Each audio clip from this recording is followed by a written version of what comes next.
여러분 안녕하십니까? 오늘은 2021년도 해외 주식 양도소득세 신고부터 납부까지라는 주제로 얘기를 하겠습니다. 부제로 해외 주식 양도 차익이 250만원 이하인데도 신고를 해야 하나요가 되겠습니다. 오늘은 21년 4월 7일이고요. 이제 금년도 해외 주식 양도소득세가 신고 납부가 5월 말일까지입니다. 그래서 이제 얼마 안 남았죠. 블로그나 카페에서 보게 되면은 작년도 그 서학개미들이 양도 차익이 지금 애매합니다. 250만원 정도가 나왔는데 이것을 꼭 신고를 해야 하는지 이런 것도 좀 질문이 많거든요. 그래서 오늘은 양도소득세 그 신고부터 납부까지 절차와 또 이 250만원 이하의 관계도 명확하게 한번 짚어보고 넘어가도록 하겠습니다.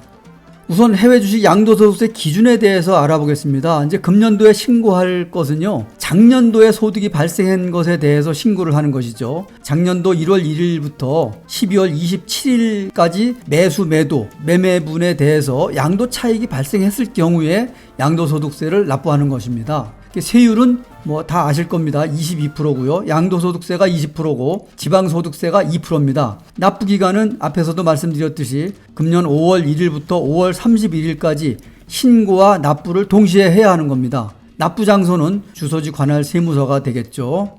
기간 내 미신고 시에는 어떤 조치가 오는가인데요. 기간 내 미신고 시에는 가산세가 20%가 붙습니다. 이제 납부할 그 세금에 그 20%분이 붙고요.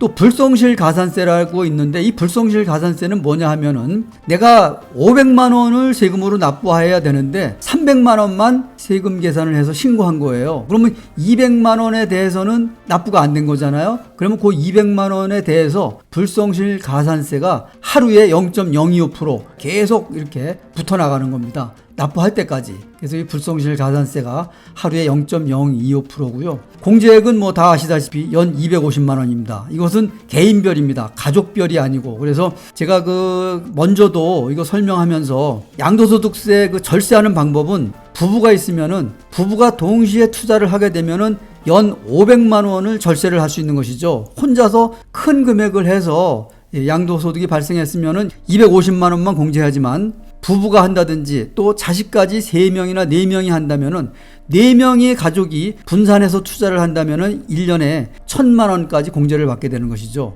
4명이니까. 그래서 절세할 때는 아주 필요한 그런 방법이라고 이렇게 볼 수가 있겠고요. 또 이제 과세 분류가 종합과세가 있고 분류과세가 있는데요. 이 양도소득세는 분류과세입니다. 그래서 이 분류과세를 보게 되면은 개별 소득세 납부로 확정이 되는 겁니다. 이걸로 끝나는 거죠. 근데 종합과세라는 게 있는데 우리 해외 주식을 할 때 3분기마다 또는 뭐 월별로 배당이 나오지 않습니까? 이 배당금을 1년을 합산을 해서 그것을 종합소득세에 포함을 합니다. 그래서 종합소득세 총액이 2천만 원이 넘을 경우에는 합산과세를 해죠. 그래서 금액별로 해서 6%니 10%니 이렇게 합산과세이기 때문에 배당소득은 종합소득세 대상이고 또 이 양도소득세는 개별소득세 납부로 끝나는 것이다. 이렇게 보면 되겠죠. 다음은 이제 예시로 보겠습니다. 해외 주식 투자로 작년 1월 1일부터 12월 27일까지 수익이 1천만 원이 발생을 했다. 이랬을 경우에 예시를 보겠습니다. 그러면 이제 수익이 1천만 원이면 이제 양도 차익이 1천만 원이죠. 여기서 빼기 기본 공제 250만 원을 합니다. 그러면은 750만 원이 남겠죠. 이 750만 원이 바로 과세 표준액이 됩니다. 그래서 이걸 과표라고 하죠. 750만 원에 세율 22%를 곱하게 되면은 165만 원이 나오는데 우리가 실제 납부해야 할 양도소득세가 165만 원이 되는 것이죠. 근데 여기서 12월 27일까지 매매분까지인데 그러면 28, 29, 30, 31일 이렇게 있잖아요. 그 나머지 기간에 매도한 것은 2021년으로 넘어갑니다. 그래서 2021년도 소득에 합산이 돼서 2022년도 5월 1일부터 5월 31일까지 신고 납부하는 그 금액에 포함이 되겠죠. 그래서 금년도 것은 작년도 1월 1일부터 12월 27일까지 수익 발생분에 한해서 부과를 한다. 이렇게 보면 되겠습니다.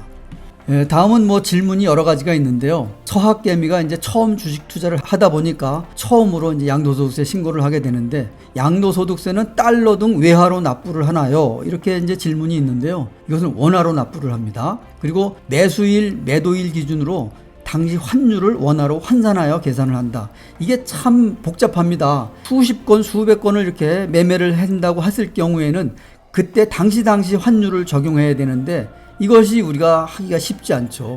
그리고 매매 기준을 볼 때는 선입 선출입니다. 먼저 산 것이 먼저 나가는 것이죠. 선입 선출 방식으로 환율 계산하기가 아주 복잡하다 이렇게 보면 되겠고요. 수익 계산 시에 환율 변동 내역을 적용해야 한다. 이 환율 변동 내역을 다음 장에서 사례로 보겠습니다.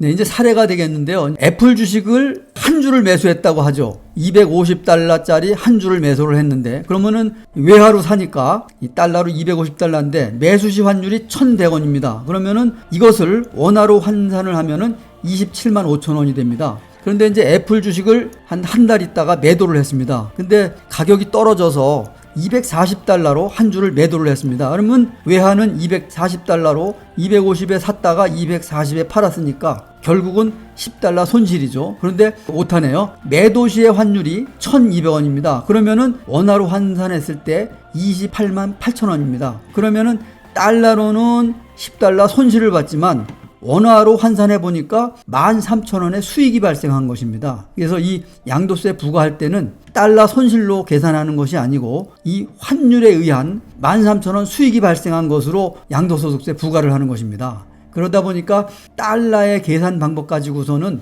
양도소득세 부과 계산이 안 되는 것이죠. 그래서 꼭 매수시 환율, 매도시 환율을 가지고 평가를 한다, 기준을 잡는다 이렇게 보면 되겠습니다.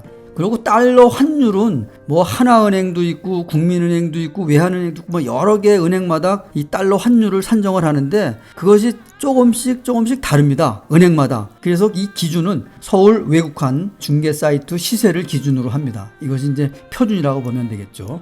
이제 그 양도소득세 신고부터 이제 납부까지 절차가 되겠는데요. 저는 이제 미래에셋을 이용을 하는데 대부분의 증권사들이 키움도 마찬가지고요. 증권사에서 무료로 양도소득세를 정산을 해줍니다. 그래서 다음 주까지인가 뭐 키움도 그렇긴 한데요. 무료로 양도세 정산을 의뢰를 하면은 증권사에서는 자기네가 이용하는 세무사에 의뢰를 하고 그렇게 되면은 세무사에서 일괄 계산한 후에 개인에게 고지서로 발부를 합니다. 그러면 고지서 속에는 앞에서 설명을 했지만은 주소지 관할 세무서에 납부를 한다고 했습니다만은 이 고지서에는 계좌번호가 있습니다. 그래서 온라인 계좌 납부를 하면은 그것으로 완료가 되는 것이죠.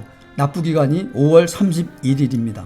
그런데 이제 여기서 예를 들자면은 미래에셋도 계좌가 하나 있고 키움도 있고 그 외에 다른 증권사에 여러 개 증권사에 계좌가 분산돼 있다고 했을 때 이것을 과연 어떻게 정산을 하느냐 하면은요, 주로 이용하는 이제 증권사에다가 무료 양도세 정산을 의뢰를 하고 그 외에 이제 나머지 그 증권사에서 계산한 자료들을 주로 이용하는 증권사에다 보내주면은 종합적으로 정산을 해서 양도소득세를 계산을 합니다. 그렇게 해서 온라인 계좌로 납부하면 되겠습니다.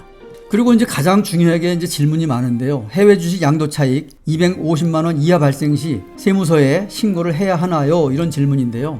연간 양도 차익이 250만 원 이하일 경우에는 공제 대상 금액이죠. 양도소득세는 납부하지 않습니다. 그러면은 양도차익 250만 원 이하 발생 시 세무서에 신고해야 하나요인데요. 원칙을 제가 말씀드리겠습니다. 원칙은 이 국세법에는 연간 양도차익이 250만 원 이하일 경우에도 또는 납부할 금액이 없더라도 신고를 해야 한다. 이렇게 되어 있습니다. 우리가 그 부동산도 양도차익이 발생해서 양도소득세를 납부해야 하는데 거기도 부동산도 250만 원 공제를 하지 않습니까? 그러면은 200만 원이 양도차익이 발생했다. 그러면 신고 안 해도 됩니다. 이 원칙은 250만 원 이하더라도 신고를 해라. 또 납부할 금액이 없더라도 신고를 해라고 하지만은 이것은 원칙인 것이고 이 결론을 제가 말씀드리면은 연간 양도차익이 250만 원 이하일 경우에는 신고하지 않아도 된다. 신고하지 않았다고 가산세를 부과하거나 불이익이 오지 않는다. 개인에게 불이익이 오지 않습니다. 그렇기 때문에 원칙은 신고를 해야 하지만은 결론은 250만 원 이하의 양도차익이 발생했을 경우에는 신고를 하지 않아도 된다. 신고를 하지 말아라. 그렇다고 해서 불이익이 오지 않는다. 이렇게 결론을 질 수가 있겠습니다. 그리고 여기 지금 국세청 국번 없이 126번인데요. 작년에도 확인을 했고 금년에도 또 확인을 했는데 250만 원 이하 발생한 그런 분들은 신고하지 않아도 아무런 불이익이 오지 않으니까 그렇게 하시면 될 것 같습니다. 오늘은 이렇게 5월 달에 양도소득세 이제 신고를 해야 하는데 신고부터 납부까지 그 절차와 여러 가지 방법에 대해서 알아봤습니다. 특히 환율 계산하는 것이 상당히 복잡하죠. 그래서 우리가 개별로 매수 매도 이것을 쭉 기록해서 이 환율 계산해서 하기는 상당히 어렵습니다. 그러니까 우리가 결국은 증권사에 의뢰를 해서 하는 경우가 가장 편리한 방법이라고 이렇게 볼 수가 있겠습니다. 오늘은 해외 주식 양도소득세 신고부터 납부까지 절차에 대해서 여러분과 함께 알아봤습니다. 여기서 마치겠습니다. 감사합니다.